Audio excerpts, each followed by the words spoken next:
সালামু আলাইকুম এভরিওয়ান, কেমন আছেন সবাই? আশা করি সবাই ভালো আছেন। আমরা কিন্তু আজকে 3 কলিগ মিলে মাছ খাওয়ার জন্য চলে আসছি আল জাজিরাতে। এটি কিন্তু ঢাকার মধ্যে না, দেখতে পাচ্ছেন জাজিরা বোটঘাট।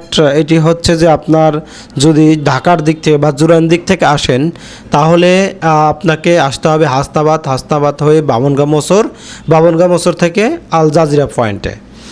আর যদি আপনারা নারায়ণগঞ্জ ফতুল্লা থানা থেকে আসেন তাহলে ফতুল্লা ঘাট পার হয়ে বামনগাঁ মোচরে আসবেন। বামনগাঁ মোচর থেকে অটোতে 10 টাকা ভাড়া নেবে, আপনারা সোজা জাজিরা মার্কেটে চলে আসবেন। এইখানে বেশ কয়েকটা দোকান আছে। এই সব সকল দোকানে দেখতে পারতেছেন যে এই যে আলমদিনা, প্রত্যেকটা দোকানেই কিন্তু হচ্ছে যে এরকম আপনার মাছ বারবিকিউ করে দেয়, এবং যদি ফ্রাই চান তাহলে ফ্রাইও করে দিবে। এখানে আপনার হচ্ছে যে সামুদ্রিক মাছও আছে এবং চাষের মাছও আছে, এমনকি কাঁকড়াও আছে।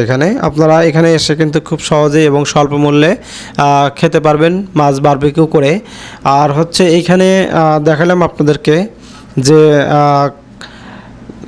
কয়েক ধরনের মাছ, এর মধ্যে কিন্তু তেলাপিয়া মাছ আছে, আর এখানে কিন্তু কোরাল আছে, দেখতে পাচ্ছেন কালো কোরাল আছে, সাদা কোরাল আছে, তারপরে লাল কোরাল আছে।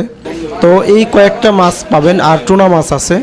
এই কয়েক ধরনের মাছ এখানে পাবেন, তার বাইরে কোনো মাছ পাবেন না। এটি একটা হচ্ছে যে ব্যাড হ্যাবিট। আর আপনারা কারো যদি আগে আসতে পারেন তাহলে হচ্ছে যে এখানে কিন্তু অক্টোপাস মাছ পাওয়া যায়, সেটা আগে শেষ হয়ে যায়, তো দ্রুত আসতে হবে।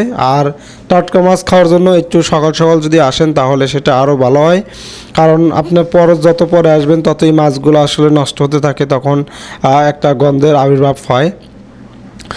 যাই হোক, আপনারা টাটকা মাছ খেতে চাইলে অবশ্যই সকাল সকাল চলে আসবেন। আর এখানে কিন্তু আমার কলিগ যে সৌমিন্দ্র আর নাজমুল, দুজনকে নিয়ে গিয়েছিলাম। আর এই দুজন খুবই একটা খাদক টাইপের। দেখতে পারতেছেন যে এখানে মাছ কিন্তু মশলা দিচ্ছে আর কি, মশলা দিয়ে মাখাচ্ছে। এটাকে হচ্ছে যে ওনারা ম্যারিনেট করে রাখার জন্য রেখে দিবে কিছু সময়। তার জন্য মশলা এখানে প্রত্যেকটা জায়গার মধ্যে কিন্তু মশলা ঢুকাচ্ছে। আমরা কিন্তু কালোটাই নিয়েছি, কারণ এর আগে আমরা লাল কোরাল খেয়েছি। সাদা কোরালটার দাম একটু সবচাইতে বেশি, লালটার দাম বেশি, কালোটার একটু দাম কম। তো আমরা আপাতত লালটা খেয়েছি, কালোটার স্বাদ কেমন সেটা দেখার জন্য। আর এর পরবর্তীতে আমরা সাদা কোরালটা খাবো, সেটাও কিন্তু আপনাদেরকে দেখাবো ইনশাল্লাহ। এর আগে গত পর্বে আমরা কক্সবাজার গিয়েছিলাম। কক্সবাজার থেকে এইখানে তুলনামূলক মাছের দাম কিন্তু একটু কম, বেশি হওয়ার কথা কিন্তু অ্যাকচুয়ালি বেশি না, কারণ হচ্ছে যে ওইখানে যেহেতু পর্যটক এলাকা, ওখানে অনেক মানুষ থাকে, আসলে ওদের অনেক ভিড় এবং অনেক চাপের মধ্যে ওনারা কিন্তু হচ্ছে দামটা একটু বেশি নেয়।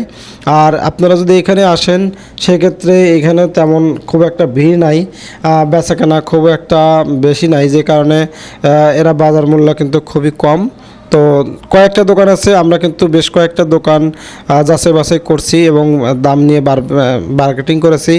তারপরে কিন্তু হচ্ছে যে এই মাছ আমরা পরবর্তীতে চয়েস করে 3 জন কতটুকু খেতে পারবো সেই অনুযায়ী একটা মাছ নিয়েছি। তো আমাদের মাছের এই দুটা মাছ কিন্তু একটা মাছ কিন্তু পড়েছে আমাদের হচ্ছে যে 1200 টাকা করে।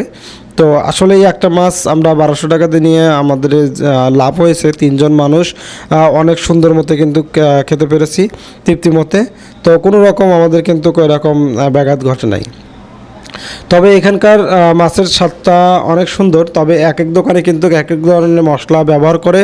তো আপনার যদি মিষ্টি মশলা খেতে পারেন তাহলে কিন্তু এই দিক থেকে বামনগাঁ মোচর দিক থেকে যাইতে একদম শেষের দোকানগুলোতে খাবেন। আর যদি একটু ঝাল টাইপের মশলা বা আরও সুগন্ধি মশলা পছন্দ হয় তাহলে প্রথম যে 2টা দোকান আছে সেই 2টা দোকানে ওনারা হচ্ছে ঝাল মশলা দিয়ে তৈরি করে। আর বাকি যে দোকান আছে ওই যে পিছন দিকে দেখতে পাচ্ছেন এই দোকানগুলোতে কিন্তু আপনার হচ্ছে যে মিষ্টি মশলা দেয়। এনিওয়ে, আমরা কিন্তু একটা মাছ নিয়েছি, এই একটা মাছের কিন্তু কেজি, আর একটা মাছ আর একজন নিয়েছে। তো যাই হোক, আমাদের মাছ প্রায় বারবিকিউ হয়ে গেছে। তো মাঝখানে একটু কাঁচা আছে, যে কারণে আরেকটু জাল দেওয়া হচ্ছে। তো আমরা কিন্তু কিছুক্ষণের মধ্যেই এই মাছগুলো আমরা খাবার টেবিলে আমাদেরকে দিয়ে দিবে। তো আমাদের অপেক্ষা করতে বলতেছে, আমরা একটু অপেক্ষার জন্য এদিক সেদিক ঘোরাঘুরি করতেছিলাম। আর আপনাদেরকে দেখানোর জন্য আমরা আর একটা দোকানে আসছি। সেখানেও কিছু মাছ বারবিকিউ হচ্ছে। এটা কিন্তু গ্রুপ সাদা আপনাদের, সরি এটা কিন্তু তেলাপিয়া, আপনাদেরকে আসলে বলতে ভুলে গেছিলাম, এখানে কিন্তু তেলাপিয়া মাছও পাওয়া যায়। তো আপনারা যারা তেলাপিয়া মাছ পছন্দ করেন বা দামে সাশ্রয়ী এর মধ্যে নিতে চান, অনেক বন্ধু বান্ধব একসঙ্গে আসছেন, তারা কিন্তু তেলাপিয়া মাছ খেতে পারেন। এই যে দেখতেছেন আমাদের খাবার কিন্তু অলরেডি টেবিলে দিয়ে দিয়েছে। এখানে কিন্তু দুইটা মাছ, না এখানে একটা মাছই ফেরে দুইটা করেছে আর কি। তো আমরা কিন্তু অলরেডি খাওয়া শুরু করেছি, আর খাইতে কিন্তু অনেক সুস্বাদু এবং অনেক দারুণ। তবে নাজমুল আর শবিন্দর জন্য আসলে খুব একটা বেশি আমি খেতে পারিনি আর আপনাদের দেখানোর জন্য আমি এখানে মিস করে গেছি। তো ইনশাল্লাহ আগামীবার থেকে এই মিস হবে না। আর নেক্সট টাইমে আমরা বুফের জন্য কিছু খাবারের আইটেম আপনাদেরকে দেখাবো। তো আমাদের চ্যানেলের সঙ্গে থাকবেন, দেখা হবে পরবর্তী ভিডিওতে। টিল দেন টেক কেয়ার, ভালো থাকবেন সবাই। আর অবশ্যই আমার চ্যানেলটি সাবস্ক্রাইব করবেন, যারা সাবস্ক্রাইব করেছেন তাদেরকে থ্যাংক ইউ সো মাচ।